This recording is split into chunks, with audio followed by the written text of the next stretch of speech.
It's time for the Cool Kids Countdown.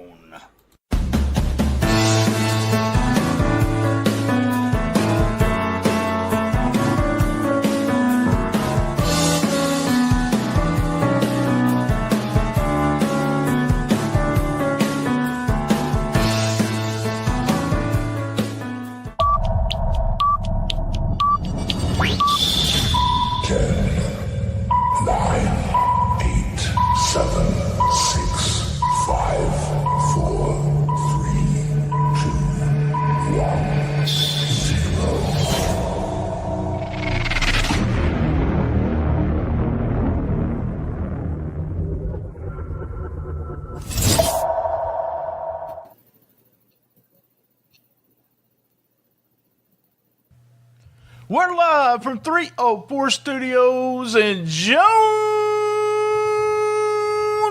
Arkansas. This is an STSPod.club production. Hello, everybody. Every week on STSPod.club, we do Rolling Into Memphis on at least one more episode. And this is the one more episode, episode 939, episode 171 of Cool Kids Countdown. This is the 8th annual 10 Mania Moments.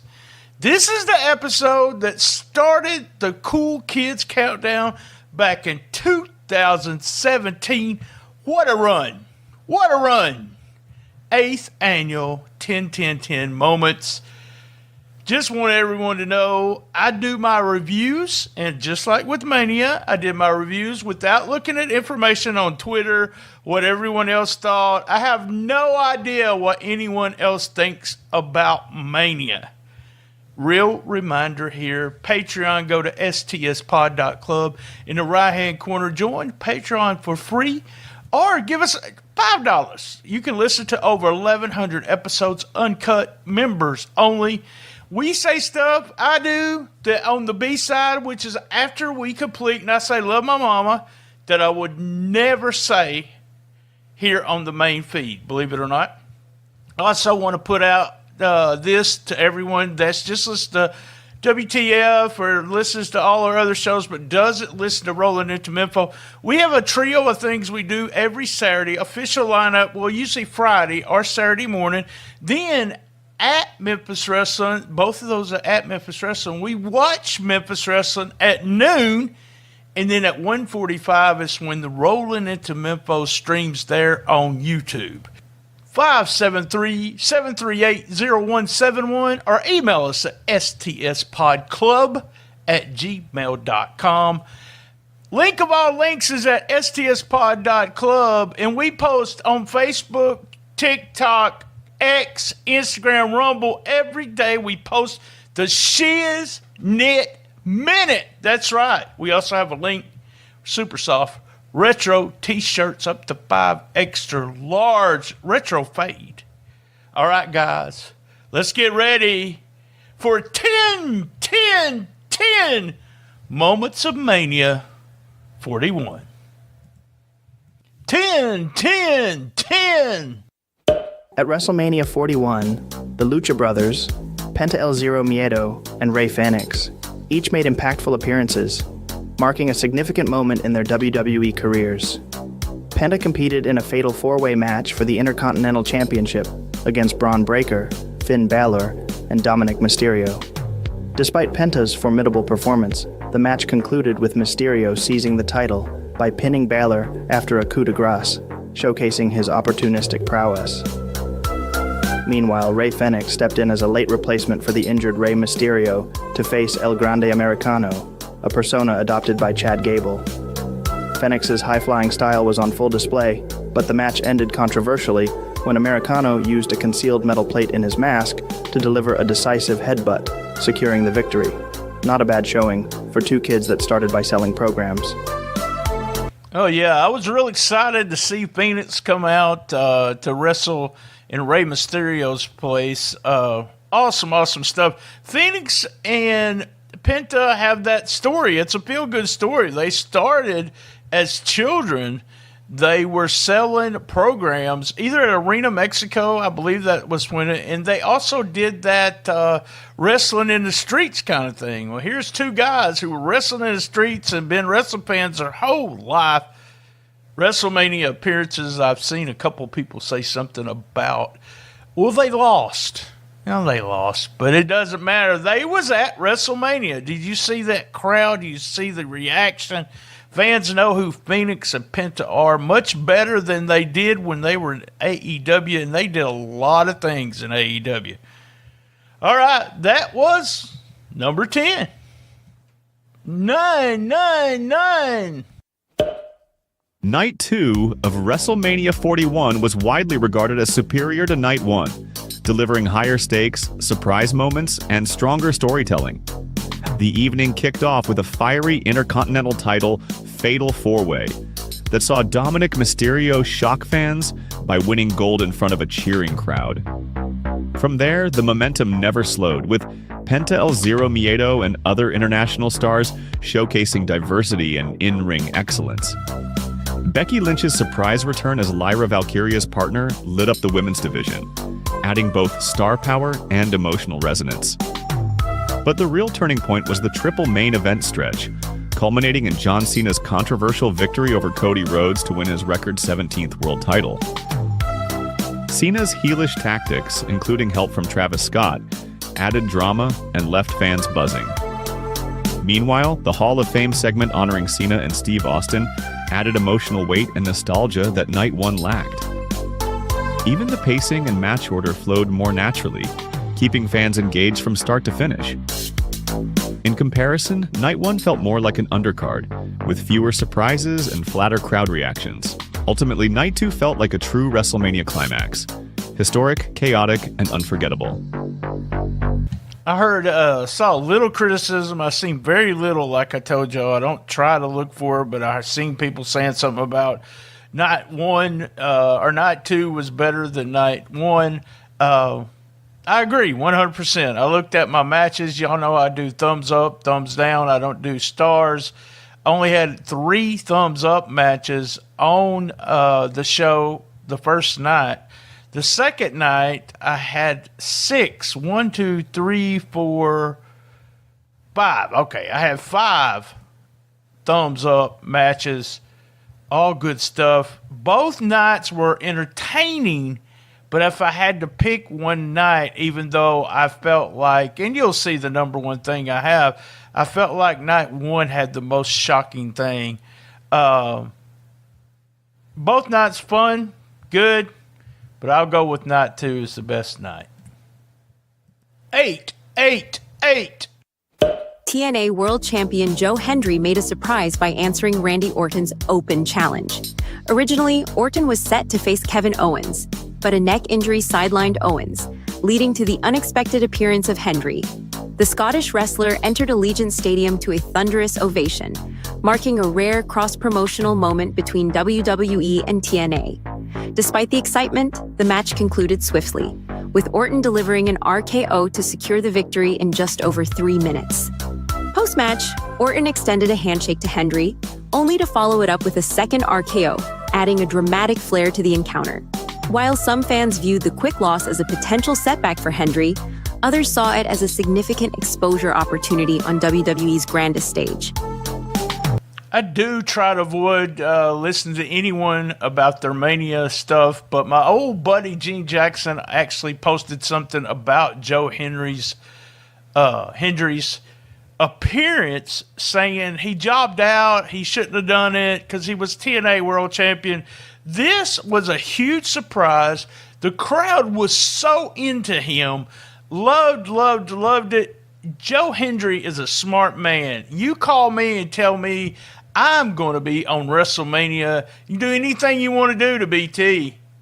Anything.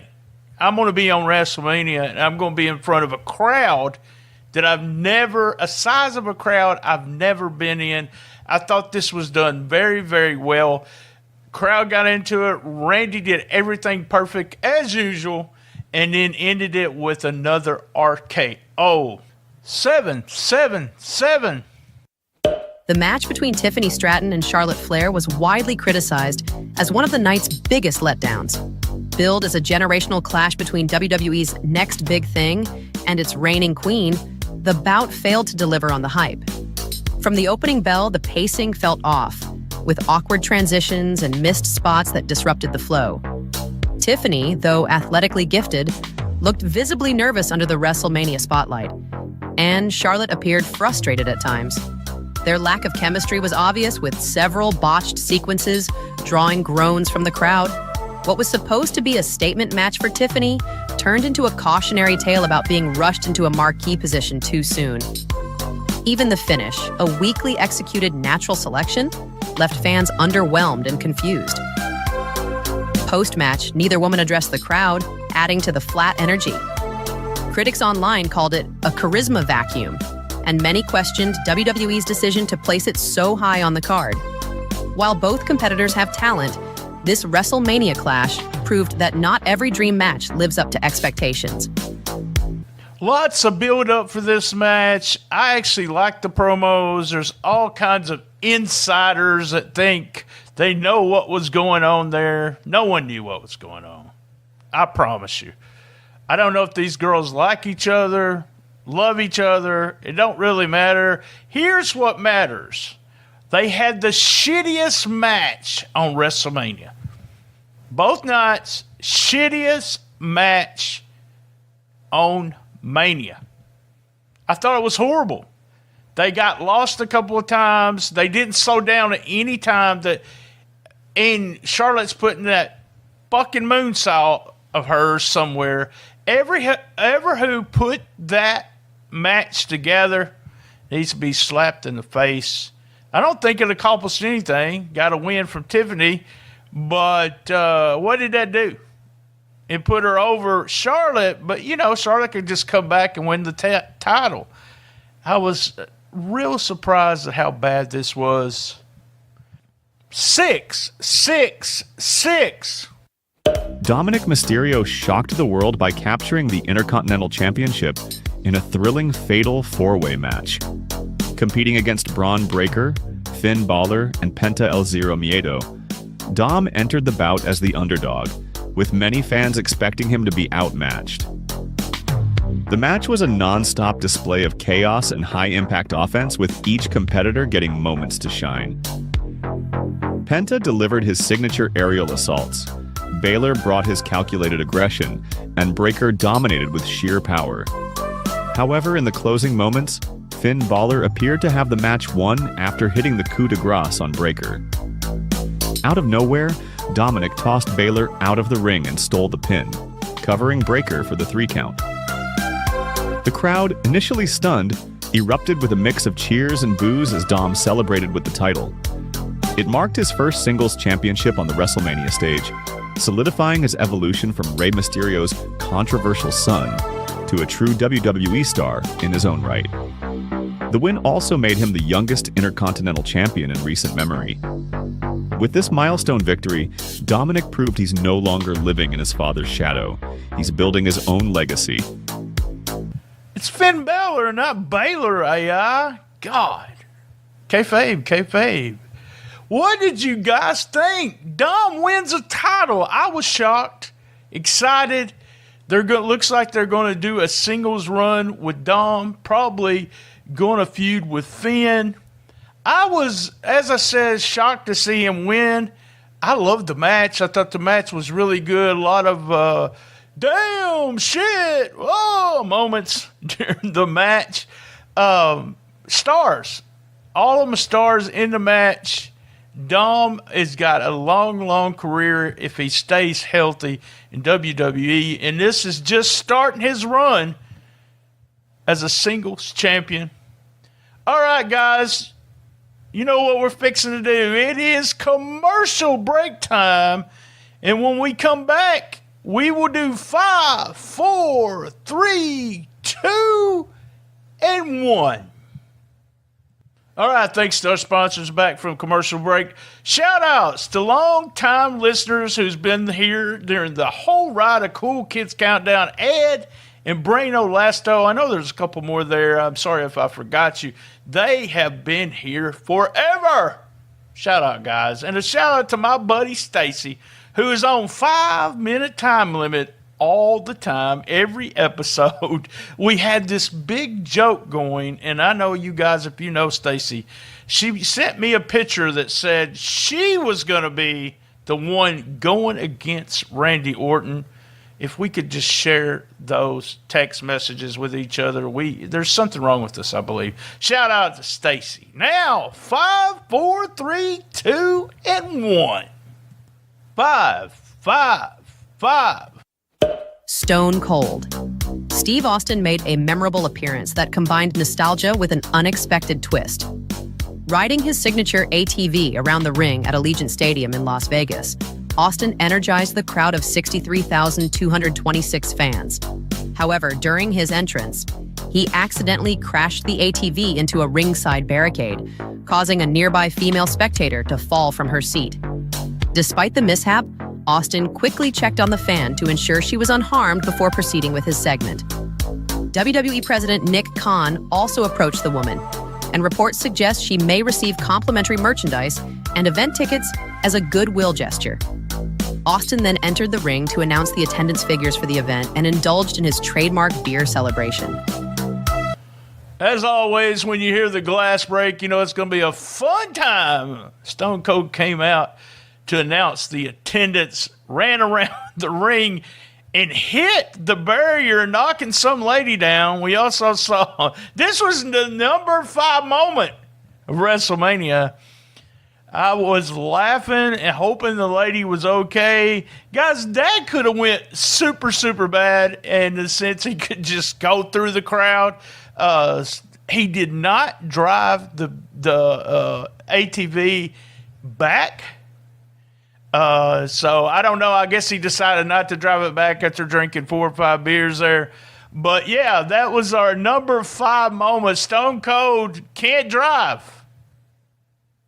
4, 4, 4. At WrestleMania 41, Becky Lynch made a triumphant return to WWE after an 11-month hiatus, stepping in as Lyra Valkyria's surprise partner in the Women's Tag Team Championship match. Originally, Bayley was slated to team with Valkyria, but a storyline injury removed her from the match, leaving fans speculating about her replacement. When Lynch's entrance music hit, the Allegiant Stadium erupted, marking her first appearance since May 2024. Teaming with her fellow Irish woman, Lynch showcased her signature moves, culminating in a decisive manhandle slam on Liv Morgan to clinch the titles. This victory not only crowned them as the new Women's Tag Team Champions, but also made Valkyria a double champion, as she already held the Women's Intercontinental title. If you've listened to this podcast for a while, you know I'm not a huge Becky Lynch fan, but big pop for this. I did not see this coming. We had seen some footage of her. She was at night 1 when Seth had turned. I was excited to see her and was surprised when she won the tag team titles. I'll be interested to see where they go with that. And if you're listening to this, I haven't watched Raw. I try to stay away from everything, as I said, so they may already went somewhere with it. But this was fun. My number 4 moment of WrestleMania 41. 3. Jey Uso shocked the world by defeating Gunther to become the new WWE World Heavyweight Champion in a high-energy opening match. Gunther started strong, using his trademark power moves, including a vicious dropkick and powerbomb that nearly ended the match early. Jey fought back with heart, landing an Uso splash and showing his resilience in the face of the Ring General's dominance. A turning point came when Gunther tried to cheat, hitting Jey with the title belt during a suicide dive attempt, but even that wasn't enough to keep Uso down. Jey rallied with a surprising powerbomb of his own, followed by 3 back-to-back Uso splashes that left the crowd roaring. In a rare and shocking finish, Jey locked in a sleeper hold that forced Gunther to tap out, a first for the Austrian powerhouse. This win marked Jey's first world championship and was the culmination of his Royal Rumble victory earlier in the year. The moment turned emotional when Jimmy Uso came out to celebrate, closing out one of the night's most memorable matches. Yeet, yeet, yeet. That's right. Number 3 moment. They put the belt on him. The most over guy. Guys, he's huge in sales, in T-shirts. Have you listened to the crowd when he comes out? This is louder than yes, yes, yes. I'm sorry. I know people are going to say, oh, but BT, it's Bryan Danielson. Perfect example of putting someone over that is over. That's right. He's a new champ, and he should have been the new champ. I know people talk about the Vince era, but this is one of those times for Vince probably would have never put the belt on Jey Uso. Big kudos to Triple H. 2. John Cena defeated Cody Rhodes to win the undisputed WWE Championship, marking his record-breaking 17th world title and surpassing Ric Flair's long-standing record. The match was intense, with both competitors exchanging signature moves and near falls. Cena executed multiple attitude adjustments, including one from the top rope, but Rhodes displayed resilience by kicking out. Rhodes countered with his own offense, delivering a Cody Cutter and the Crossroads. The turning point came when rapper Travis Scott interfered, pulling the referee out of the ring after Rhodes hit another Crossroads on Cena. Seizing the opportunity, Cena delivered a low blow to Rhodes and struck him with the championship belt, leading to the pinfall victory. This victory not only ended Rhodes' year-long title reign, but also solidified Cena's legacy as the most decorated world champion in WWE history. Cena's heel turn and controversial tactics have sparked discussions among fans and set the stage for future storylines. I really like this. It was a very old school match. Go back and watch it. If you're a young wrestler, they was doing a little bit of nothing in the very first of this match. Love the way the psychology was with Cena just doing move after move and spending time in the middle of it. Remember, it's not only the moves you do, but it's what you do when you're not doing the moves. Not a big Travis Barker fan, but like the finish. We have 17-time John Cena, World Heavyweight Champion. Loved it. It was our number 2 moment of WrestleMania 41. Our number 1 moment of WrestleMania 41. The main event of Night 1 featured a high-stakes triple threat match between Roman Reigns, CM Punk, and Seth Rollins. The bout was intense, with each competitor showcasing their signature moves and resilience. In a shocking twist, Paul Heyman betrayed both Reigns and Punk by delivering low blows to each, aligning himself with Rollins. Seizing the opportunity, Rollins used a chair provided by Heyman to incapacitate Reigns and secured the victory with a curb stomp, marking a significant shift in WWE alliances. This victory was particularly notable for CM Punk, as it was his first WrestleMania main event after 19 years in WWE. All right, we're here to the end. It had to be, right? It had to be the main event. It had to be Seth Rollins turning, Paul Heyman turning against Roman Reigns and CM Punk. It surprised the hell out of me, guys. I was predicting Paul Heyman going with Seth Rollins, but really not thinking that was what was going to happen. And then when he got in, did the first nut shot, I was like, okay, he's back with Roman Reigns. Boom. No, he's not. He's with Seth Rollins. Loved it, loved it, loved it. That is our top moment. Number 1 of 10 Mania moments. Thank you for joining us, folks. You know what I'm fixing to say. Same bad time, same bad channel on the best little wrestling podcast in the business. Be there. And as everyone knows, you got to know this by now. I love my mama. Patreon. Just real quick, I'm going to make this a quick Patreon. I really like my 2 favorite entrances for Mania Well, Stone Cold and his drunken ass. No. Damian Priest loved it. Seth Rollins absolutely loved it. Wanted to go over what I thought was the best matches. I talked a little bit about that. Main event on night 1, I had thumbs up on Fatu LA, thumbs up on Phoenix and Gable, and the main event, thumbs up. Loved it. That was my favorite match. On night 2, I had thumbs up for the girls' triple threat match, the opening match. Thought it was well put together. Thumbs up for Drew and Priest. Thumbs up for the Fatal 4 with Dom. Thumbs up AJ and Logan Paul. Really liked that match. And a big thumbs up for the main event. Old school psychology. Simple. I really liked it. Also made a quick note that I did get a chance to see NXT. I thought the opening 8-girl tag was real good. Thumbs up. Saints Ego, thumbs up. Girls 4-way, thumbs up. That 8-girl tag was on the pre-show, but it was really fun. The 3-way, oh man, excellent match. One of the better matches of the weekend, and that's always been something that's happened with NXT. I think I only put Rollins and Heyman, the Rollins triple threat match there, above this match. But all 3 of those guys that were in the 3-way there at NXT, they're going to be huge stars. Hell of a match. Guys, I want to thank y'all for joining Patreon, being part of Patreon, being part of this for so many years.